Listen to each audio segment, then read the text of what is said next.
Servicio del sistema de ignición. Para que el motor de la motocicleta funcione bien, el sistema de ignición debe estar en buen estado. Si el sistema estuviera mal ajustado o no funcionara bien, el motor tendría un desempeño pobre y podría sufrir daños. Antes de comenzar con el diagnóstico y mantenimiento de este sistema, recordemos algunos de los diferentes tipos de sistemas de ignición. El sistema convencional, que puede ser energizado por la batería o el magneto, que produce la chispa al abrirse los contactos. Y los sistemas más modernos, como ser el CDI o ignición por descarga capacitiva, en el cual el primario es energizado por la descarga de un condensador, y los puntos son reemplazados por un interruptor electrónico comandado por un sensor. El sistema transistorizado, que posee una unidad o módulo de encendido y de avance electrónico. Y en las motos más modernas, el sistema de ignición digital, comandado por una unidad electrónica de control y con el avance establecido por la información de los sensores periféricos, que es analizada por la computadora, la cual crea una curva de avance más apropiada para el desempeño del motor. En este esquema podemos apreciar diferentes sensores, entre ellos el captor de velocidad de rotación del motor, el cual envía información al computador leyendo las RPM. Este dato es indispensable para la sincronización del encendido. En los sistemas convencionales, muchas veces el punto de encendido está fijo con un avance el cual no se modificará en toda la gama de revoluciones. Al afinar el motor, ajustamos el avance tomando como referencia el punto muerto superior del pistón. Con esta herramienta, medimos la distancia en milímetros antes del punto muerto superior, indicada por el fabricante. Colocamos el cero del comparador correspondiendo al punto muerto superior del pistón. Girando el motor hacia atrás, colocamos el pistón en la distancia en milímetros indicada por el fabricante como punto de encendido. Este es el contacto móvil. Y este es el patín, actuando sobre la excéntrica o leva en la punta del cigüeñal. Como sabemos, el preciso momento de la apertura del contacto equivale a la formación de la corriente de alta tensión en la bobina. Estas son las plaquetas desplazables sobre las cuales se instala el platino. Revisamos que las conexiones se encuentren limpias y debidamente apretadas. Ahora procederemos a dar servicio al platino, utilizando los tornillos de ajuste y un calibre de espesores o láminas.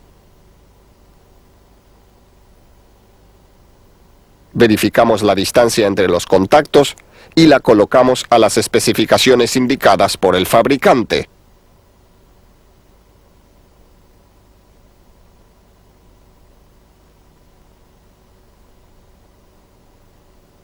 En esta moto repetimos el ajuste en el otro platino, dado que tiene un contacto para cada cilindro.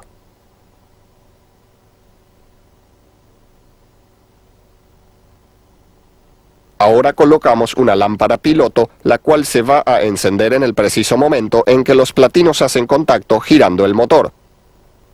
Sincronizamos luego, utilizando las plaquetas, el momento en que se apaga la luz, o sea, la apertura del platino, con la distancia en milímetros del pistón desde el PMS. Finalmente aceitamos el fieltro de lubricación de la leva. En otros sistemas existen dispositivos de avance mecánico como este, que permite, utilizando la fuerza centrífuga, desplazar la leva avanzando el encendido a medida que aumentan las RPM. El avance inicial en estos motores es menor. La manera de controlar el punto de encendido y los diferentes ángulos de avance a distintas RPM se hace con una lámpara estroboscópica. Conectamos la lámpara a la batería y su pinza captora al cable de alta tensión del cilindro número 1. Utilizando las marcas creadas por el fabricante en el volante del motor, controlamos primero el punto inicial. Estando el motor en marcha lenta, debe coincidir el destello de la lámpara con la marca.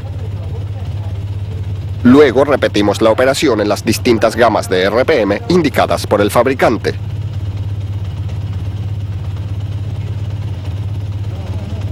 En este caso, elevamos el motor a 3000 revoluciones por minuto.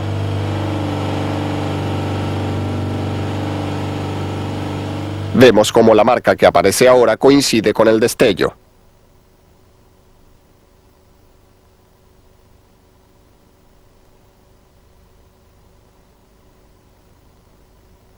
Asegúrese verificando en el manual los grados de avance de acuerdo a las RPM.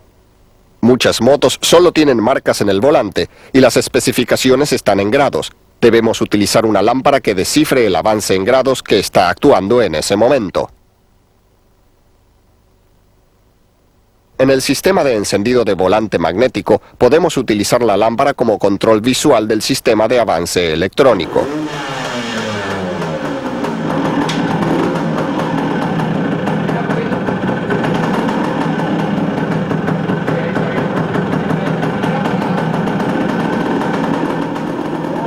Para realizar el servicio del sistema, revise los componentes del circuito.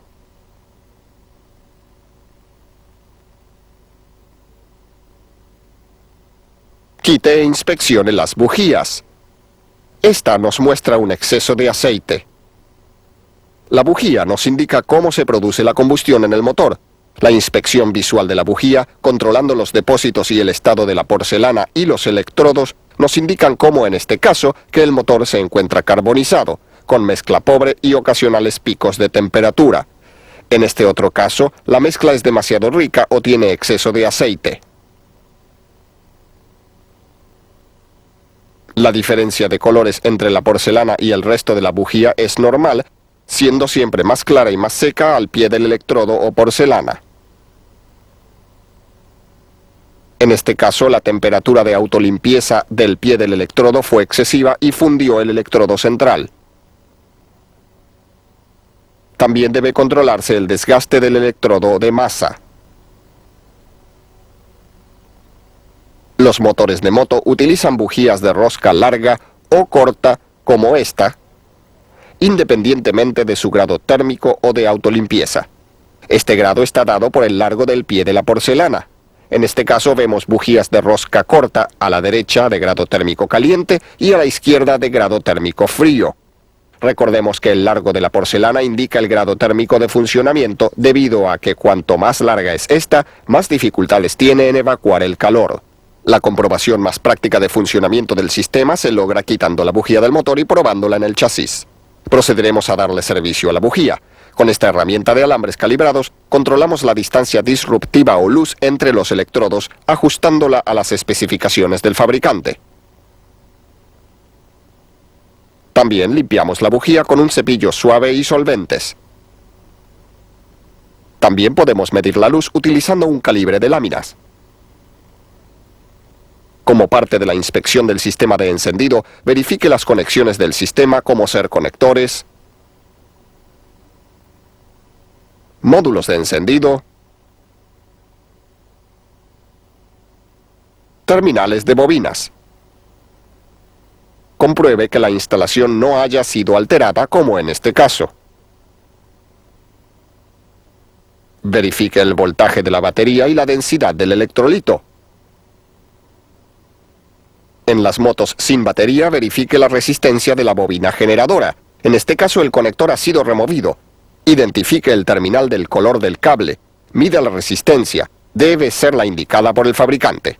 Ahora verifique los fusibles. Compruebe ahora las bobinas de encendido. Como recordaremos, la bobina está compuesta por un arrollado secundario de cable fino de muchas vueltas y un arrollado primario de cable grueso de menos vueltas, colocados uno sobre otro y a su vez ubicados sobre un núcleo de láminas de hierro dulce. Esta es otro tipo de bobina que cuenta con un arrollado secundario, uno primario y una conexión independiente de masa que se utilizará para conectar el platino. En este tipo de bobinas, el núcleo atornillado a la carrocería no provee la conexión de masa. La comprobación que hacemos en una bobina es medir con un multímetro la resistencia de los arrollados. En este caso, medimos el primario conectando una punta a la salida del primario y la otra a masa. Luego, cambiando la escala, medimos el secundario de esta manera.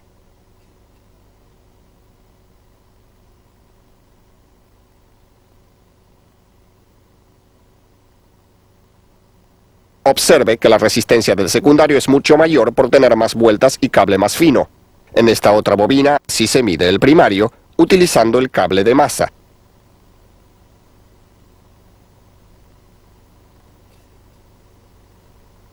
Luego se mide el secundario. también utilizando el cable de masa y no la masa de la bobina. Al hacer esta medición se hace circular la corriente del tester por los arrollados de forma independiente, comprobando así la resistencia que ofrecen al paso de dicha corriente. Se coteja la lectura con la resistencia y tolerancia indicada por el fabricante. Se comprueba además que los arrollados no estén cortados. Esta comprobación se puede hacer con la bobina colocada en la moto y debe tenerse en cuenta la resistencia que ofrecen las conexiones y capuchones de bujía. Aquí tenemos la lectura del primario en esta bobina.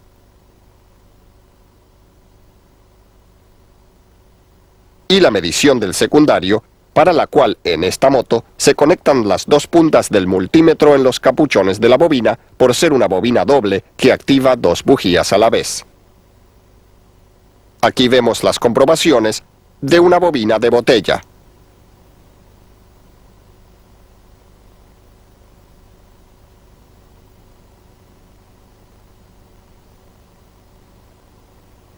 Ahora comprobamos el estado de la bobina generadora de pulso del encendido electrónico. Seguimos el cable hasta el conector y lo desconectamos.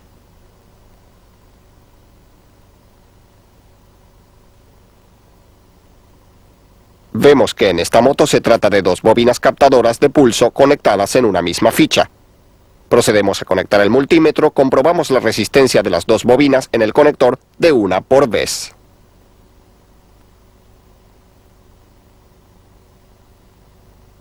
Así se comprueba su aislación a masa. Nos da infinito, o sea que están aisladas. En este otro modelo comprobamos la bobina directamente en la ventana del volante magnético. Otra de las comprobaciones del encendido electrónico es la medición de las resistencias internas de los diferentes circuitos del módulo de encendido. Basándose en una tabla de conexiones y sus correspondientes resistencias y siguiendo los pasos indicados, se comprueba con el multímetro los terminales uno con otro, observando que las lecturas se encuentren dentro de los márgenes especificados por el fabricante.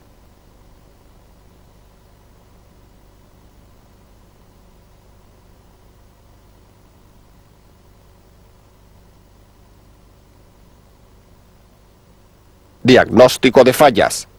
A continuación se describe la manera de determinar las causas posibles de las fallas que ocurren con más frecuencia en los sistemas de alimentación y de encendido. Recordemos que el diagnóstico es el que determina el trabajo a realizar. Un buen diagnóstico ahorra tiempo y trabajo. Para lograr un buen diagnóstico es conveniente seguir los pasos a continuación. Primero, determine los síntomas con precisión. Luego, revise la teoría de funcionamiento de los sistemas en cuestión. Tercero, analice todas las posibles causas que puedan ocasionar el problema.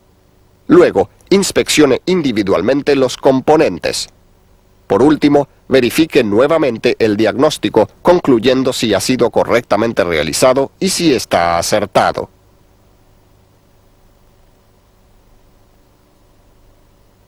Ahora analizaremos las causas que ocasionan que el motor no arranque o que se encuentre pesado o lento al girar. Esto puede ser ocasionado por un carburador mal instalado o desregulado, falta de juego en el cable, chicleres o surtidores obstruidos, válvula de aguja defectuosa o trancada, nivel del flotador incorrecto,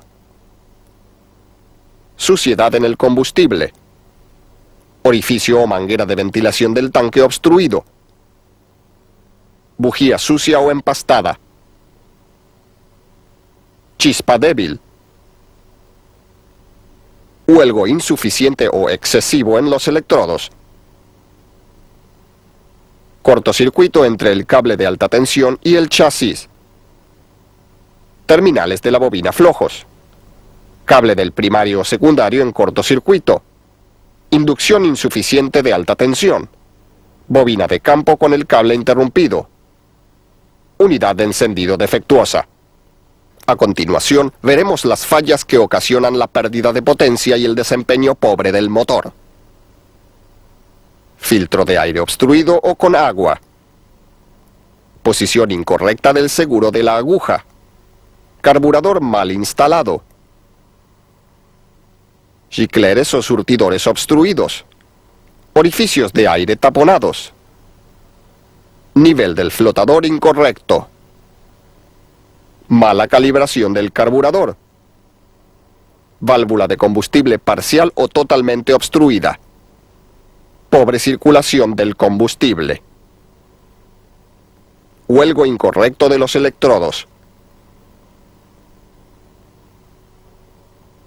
avance de la ignición incorrecto, carbonización excesiva en el motor. El motor. Debido a que la inspección del motor requiere del desmontaje de varias piezas, lo que lo hace un trabajo de tiempo prolongado, es imprescindible asegurarse que la falla o el motivo que requiere la inspección sea originada en el motor. Cuando la falla radica en el motor, se desarrollan ciertos síntomas fácilmente evidenciables. Por ejemplo, humo blanco continuo, baja compresión y cascabeleo pueden ser indicadores de problemas en el tren de válvulas. A su vez, golpeteos, cascabeleos, vibración, consumo excesivo de aceite pueden indicar problemas o roturas en pistones, bielas, aros, cigüeñal, rodamientos. También, la falta de potencia o el arranque pesado o difícil pueden ser causados por desgaste excesivo en el anillo y el pistón, anillos carbonizados, junta vieja o mal ajustada, carbonización en la cámara de combustión y en el escape. Todas esas fallas tienen orígenes variados, entre los que encontramos desgaste normal, falla del sistema de lubricación, mal ajuste y daño por materiales foráneos.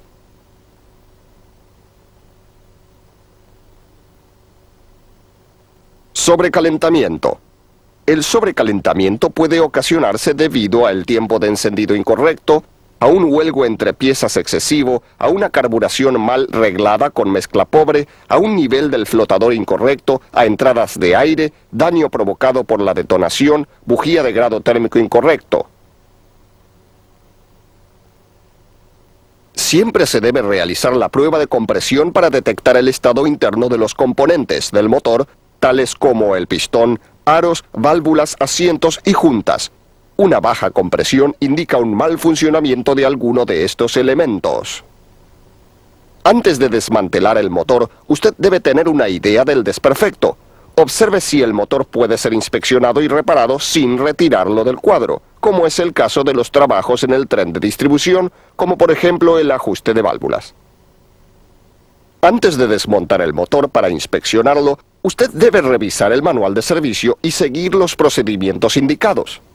Allí encontrará la ubicación de tornillos y cables a ser desconectados y los pasos apropiados para realizar las tareas. Utilice las herramientas especiales indicadas. Verifique las tablas de torque al ajustar las piezas.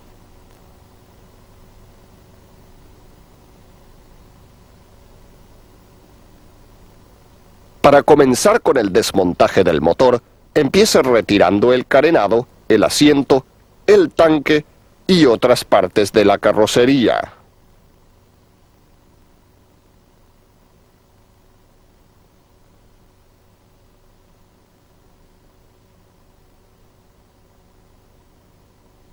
En el caso que necesite retirar el motor, hágalo con mucho cuidado para que éste no caiga una vez que quitó los tornillos que lo sujetan al cuadro.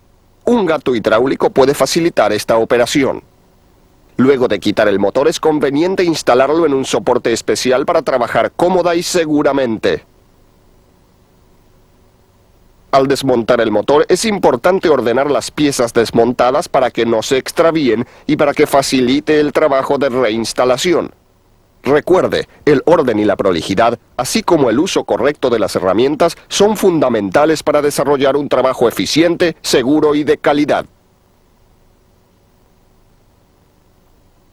Comience el desmontaje desalojando el agua del circuito de refrigeración, si lo tuviera.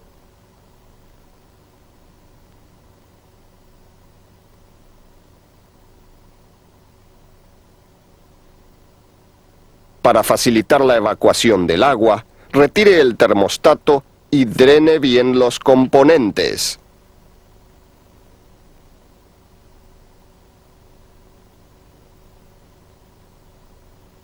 Luego, quite las piezas grandes como ser el caño de escape.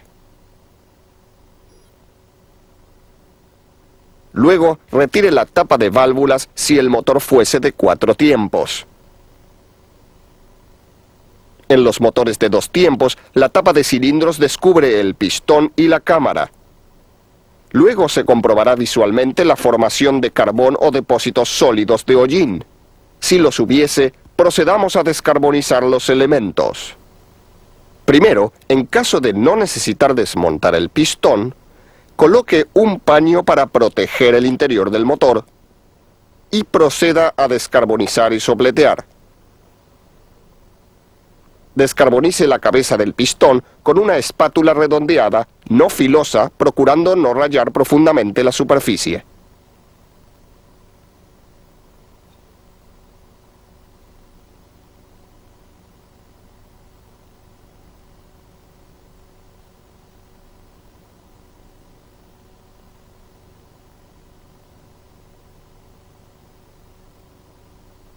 Proceda luego a descarbonizar la tapa del cilindro de la misma manera. Controle que haya desalojado todo el carbón. Las pequeñas partículas de carbón que quedan pueden desprenderse y afectar al motor. Descarbonice también el cilindro en las lumbreras. También quite el carbón del caño de escape.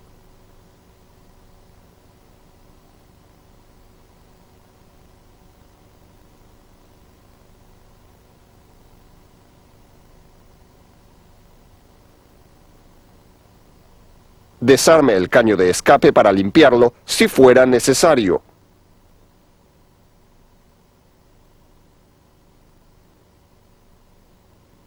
Efectúe esta limpieza concienzudamente.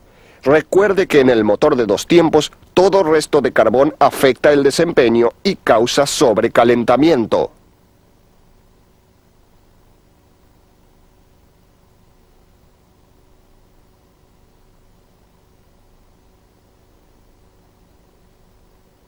En este sistema, las levas actúan sobre estos rodamientos. Aquí vemos el accionar del árbol de levas, que es comandado por una cadena. Procederemos a desarmar este motor de 4 tiempos y 4 cilindros de doble árbol de levas a la cabeza. Quitamos la tapa de válvulas procurando no dañar la junta. Luego desmontamos el tensor de la cadena de distribución y luego las tapas de las bancadas o apoyos de los árboles de levas. No debemos mezclar ni los tornillos ni las tapas. Para esto, identificamos la posición de estas al desmontarlas. Las tapas generalmente poseen numeración de fábrica.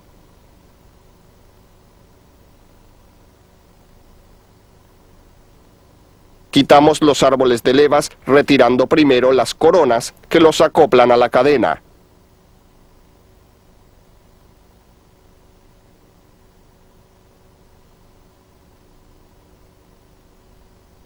Inspeccionamos el eje de balancines.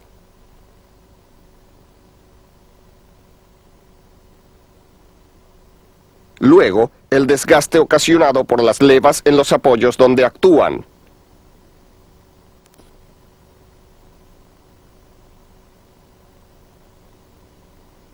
Quitamos la tapa de cilindros respetando el orden de afloje de los tornillos y guardándolos ordenadamente para su posterior montaje.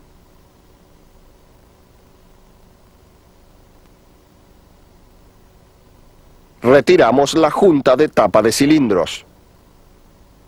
Comprobaremos ahora el estado y desgaste de este árbol de levas. Lo colocamos en bloques V sobre una plancha rectificada, comprobando visualmente los desgastes o pérdida de material por rozamiento. Con un micrómetro medimos la altura de las levas y controlamos la ovalización de las bancadas comparando con las especificaciones del manual.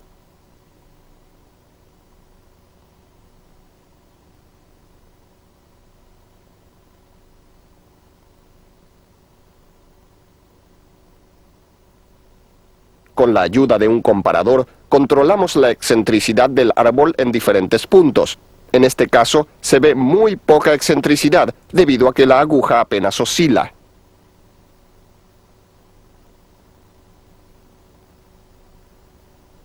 Controlamos visualmente el desgaste, pérdida de material o manchas por recalentamiento que tuviese el árbol. También verificamos las tapas de las bancadas, teniendo aquí un ejemplo de una tapa dañada por mala lubricación. Este otro árbol de levas presenta un serio desgaste producido por recalentamiento y mala lubricación. Por lo tanto, debe ser reemplazado.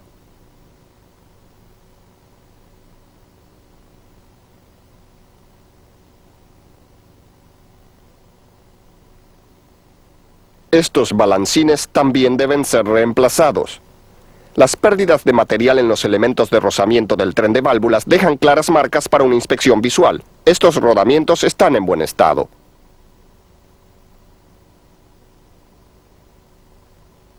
El desgaste de la cadena de distribución se controla midiendo la distancia de cierto número especificado de eslabones, como lo indica el fabricante.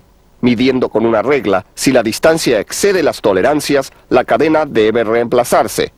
También se puede efectuar una inspección visual, como en este caso, donde el juego excesivo obliga a reemplazar a esta cadena.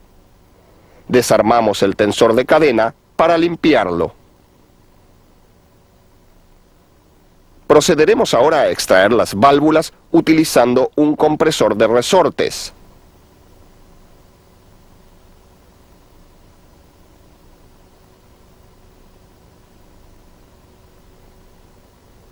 Se quitan los seguros con un elemento imantado.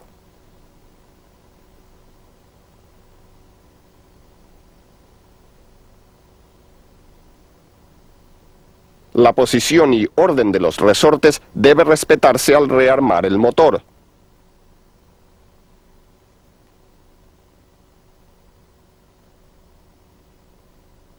Quitamos la válvula.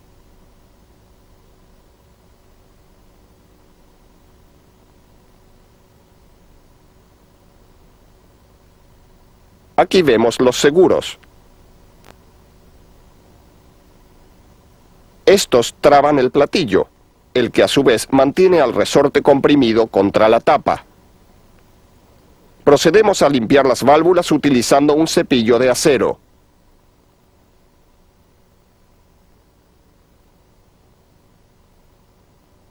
Controlamos visualmente las válvulas.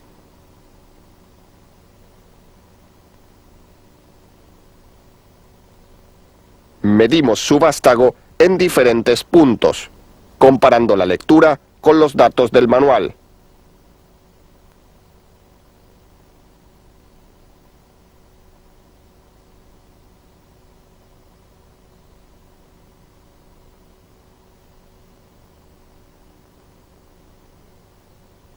Las válvulas pudieran estar torcidas. Para ello se utiliza el comparador.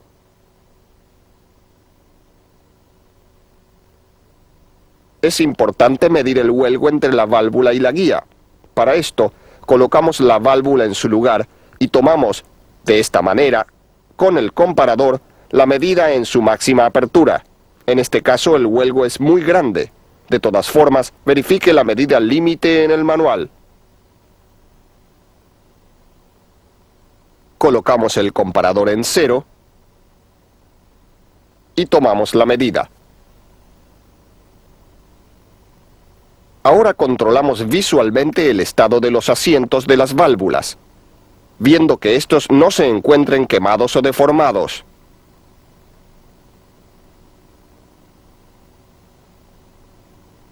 Con un calibre, verificamos el espesor de los asientos.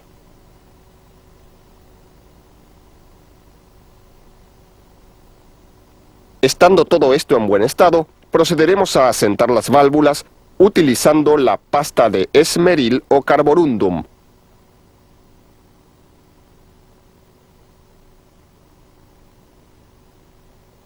Este procedimiento debe efectuarse con mucho cuidado, dado que esta pasta es perjudicial para la guía de válvulas. No debe colocarse en exceso.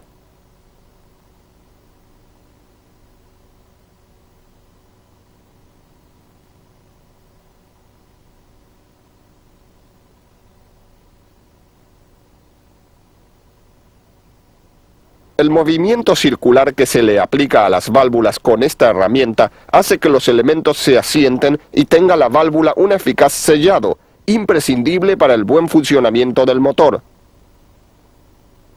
La inspección visual del resultado de este trabajo es muy importante.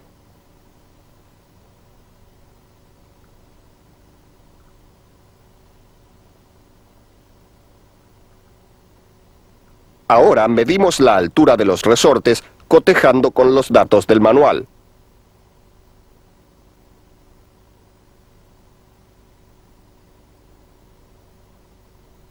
Con una escuadra en un banco plano, controlamos que los resortes no estén torcidos. En este caso podemos observar que está torcido. Reemplácelo.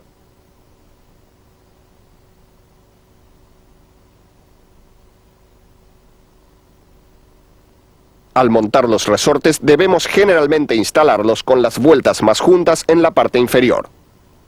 Procedemos a quitar los restos de junta adheridos a la tapa de cilindros con una espátula filosa. Cuidamos de no rayar la tapa.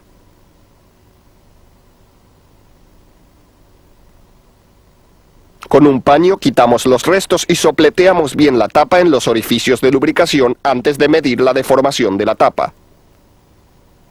Con una regla recta especial, una linterna y un calibre de láminas, de esta manera verificamos que la tapa se encuentre plana.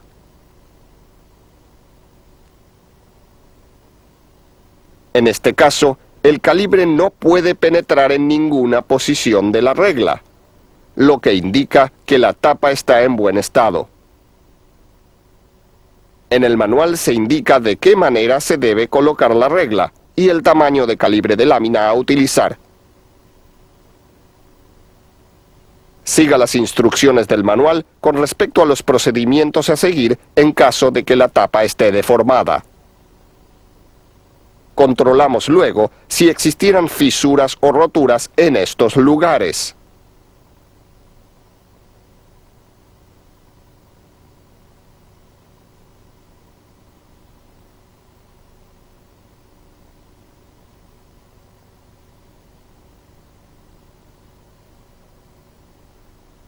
Culminamos con las inspecciones y mantenimiento instalando los resortes.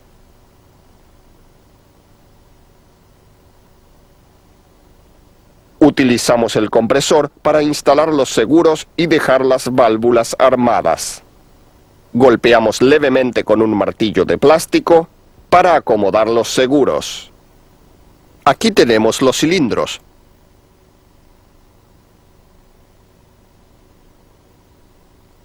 Aquí está el conjunto de pistones, aros y bielas. En un motor de 2 tiempos, luego de quitar la tapa podemos quitar el cilindro. Recordemos que este motor no posee válvulas ni sistema de distribución, en cambio tiene lumbreras o canales practicados en el cilindro y el pistón como en este caso. Aquí vemos cómo se desmonta un cilindro de un motor de 4 tiempos monocilíndrico.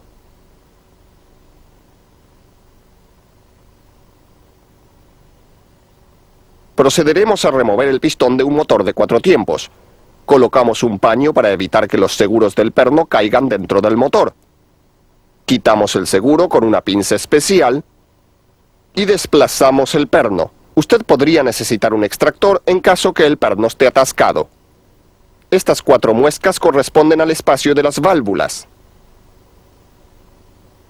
Aquí vemos el alojamiento del perno. Quitamos los aros de esta manera en este pistón de motor de 4 tiempos, donde los aros giran libres en su alojamiento. El primer aro de compresión, llamado aro de fuego. El segundo aro de compresión. Y las láminas y el expansor que componen el aro rascador o de control de aceite. Los aros del motor de 2 tiempos no giran libres, puesto que tienen una traba en la canaleta del pistón, lo que les impide asomar las puntas por las ventanas de las lumbreras, evitando así romper los aros.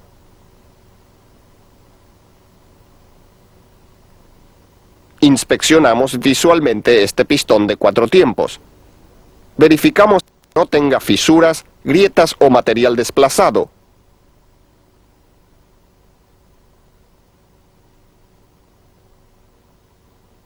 Comprobamos que el alojamiento del seguro esté sano. Y en la cabeza observamos que las válvulas no hayan pegado en la parte superior. Aquí mostramos la flecha que indica la posición del pistón para el montaje. Este pistón de motor de 2 tiempos se dilató y desplazó su material a la pared del cilindro, provocando un daño severo. En los motores de 2 tiempos se debe a la mezcla pobre o defectos en la lubricación. Este pistón y el anterior están inutilizados y el cilindro precisará una limpieza y un bruñido, trabajo el cual es conveniente dejarlo en manos de un rectificador.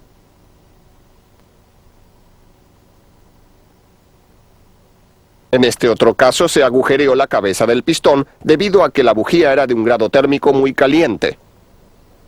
Este otro tiene rota la cabeza debido a problemas de detonación ocasionados por un mal combustible, carbón en la tapa, mala carburación, etc. Por último, este pistón cuenta con daño mecánico debido a que las partículas provenientes de la rotura de aros impactaron la cabeza y la tapa. La falda rota en este pistón se debe a que la biela se torció al encontrar agua en la cámara mientras se realizaba la compresión. Luego de desmontar los aros, limpiamos las canaletas utilizando un aro usado de esta manera.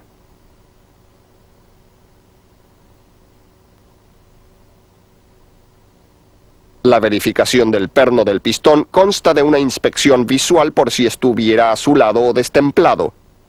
Este está en regular estado. También se mide su diámetro en diferentes puntos con el micrómetro y se coteja con el manual.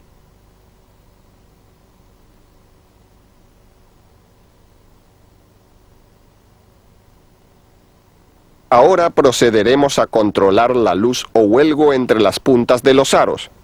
Esta medición se efectúa colocando el aro en su punto más bajo, o sea, en el punto muerto inferior. Se inserta con la mano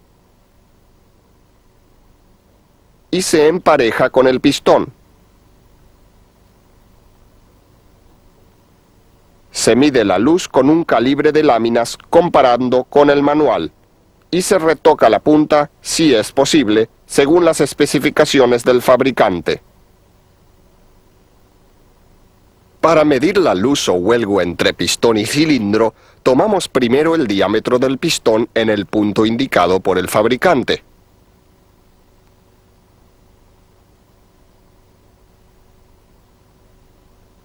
Luego, trasladamos esta medida al comparador de interiores o al esómetro.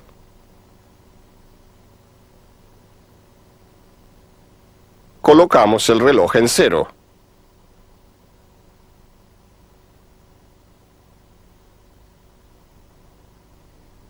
Trasladamos el alesómetro al cilindro haciendo una medición en 6 puntos de arriba hacia abajo y en forma cruzada. Tome nota de la luz entre los puntos comparando ovalización y conicidad del cilindro, como lo indica el manual. La comparación debe hacerse de la medida de un punto mínimo a la del punto máximo.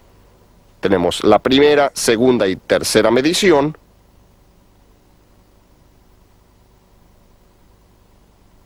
Damos vuelta al cilindro y tomamos las mediciones en 3 puntos. Repetimos la misma operación en el motor de 2 tiempos, respetando el método y los lugares de medición que indica el fabricante.